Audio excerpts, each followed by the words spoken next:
সম্মানিত দর্শক শ্রোতা, আশা করি সকলে ভালো আছেন। আমি উজ্জ্বল পাল, উপসহকারী কৃষি অফিসার, লালপুর, নাটোর।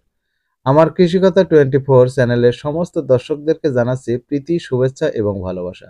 আজকের পর্বে রবি আমন মৌসুমের স্বল্প জীবনকাল এবং উচ্চ ফলনশীল ধান বীণা ধান 22-এর বৈশিষ্ট্য এবং কেন বীণা ধান 22 চাষ করবেন এ সম্পর্কে জানতে পারবেন। তো প্রিয় ধান চাষি ভাইরা, প্রথমেই জেনে নিই বীণা ধান 22 চাষকারী কৃষক মোহাম্মদ হাসান আলীর কি বলছে। আমি মোহাম্মদ হাসান আলী, আমার বাসা দুয়ারিয়াতে। আমি এবার কৃষি অফিসের মাধ্যমে এই জাতটা পেয়েছি। এটা সম্পূর্ণ নতুন জাত। তো আমাদের মাঠে অন্যান্য জাতও আছে, যেমন বীণা 7, এজেড গোল, তারপরে 17, 87। অন্যান্য জাতের তুলনায় এই ধানটা রোগ প্রতিরোধ ক্ষমতা একটু বৃদ্ধি। এটা কি জাতের ধান? এটা বীণা 22। বীণা ধান 22। বীণা ধান 22 এটা। তো এটা কি বুঝতেছেন, আপনি যে চাষ করলেন তাতে কি রোগ বালাই বা অন্য কি সুবিধা পাইছেন? এটাতে সুবিধা বলতে গেলে অন্যান্য ধানের তুলনায়, যেমন হাইব্রিড করতে গেলে ওটাতে মাজরা বেশি লাগে, সেই দিক দিয়ে এই ধানটায় মাজরার আক্রমণ কম, অন্যান্য পোকার আক্রমণও কম। তো আরেকটা রোগ আছে, সেটা হলো যাকে বলে লক্ষ্মীর গু। তো এখন পর্যন্ত আমার ধানে সেটা নাই। তো সেই দিক দিয়ে মোটামুটি একটা ভালো জাত। এইটা আপনি আগামীতে আবার চাষ করবেন? হ্যাঁ, ইনশাল্লাহ আমি আগামীতে আমার আরো এই আবাদটা আমি আরো বাড়াইতে চাচ্ছি। কারণ এটা উচ্চ ফসলশীল একটা জাত, উচ্চ ফলনশীল একটা জাত। যাই হোক, এটার হচ্ছে আপনার বীজ সংরক্ষণ করবেন তো? হ্যাঁ, এটার আমি বীজ সংরক্ষণ করব। তো আগামীতে করার, এর চাইতে একটু অধিক পরিমাণ জমিতে করার চিন্তা ভাবনা আমার আছে। ধন্যবাদ। আমি আফরোজা, উপসহকারী কৃষি অফিসার, দুয়ারিয়া ব্লকের দায়িত্বে আছি।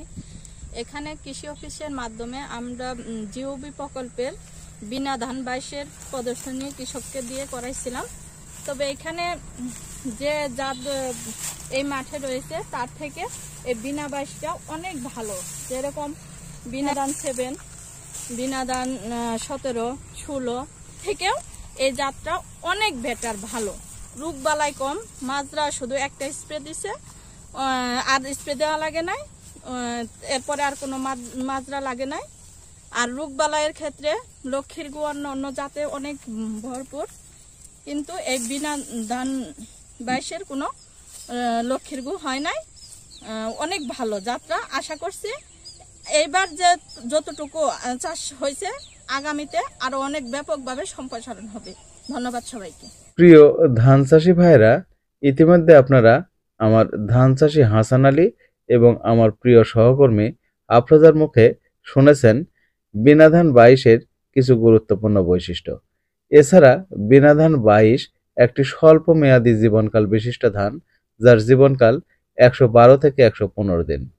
ধান পরিপক্ক অবস্থার পরেও ডিগ পাতা অর্থাৎ উপরের পাতা সবুজ ও খাড়া থাকে। গাছ শক্ত বলে মোটেই হেলে পড়ে না।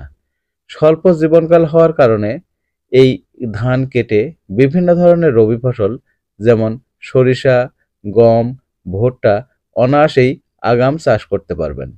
আরেকটি বৈশিষ্ট্য হচ্ছে এই ধানের কিন্তু রোগ পোকার আক্রমণ একেবারেই কম। ফলন গড়ে 6.1 মেট্রিক টন থেকে 6.5 মেট্রিক টন পর্যন্ত হতে পারে। যদিও নমুনা শস্য কর্তন করে আমরা এই প্লটে 8 মেট্রিক টন পার হেক্টর বা বিঘা প্রতি প্রায় 26 মণ ফলন পেলাম। সুতরাং আগামীতে আপনারা যারা আগাম ধান চাষ করতে চান, নিঃসন্দেহে বীণা ধান 22 চাষ করতে পারবেন। আজকের পর্বটি এ পর্যন্তই।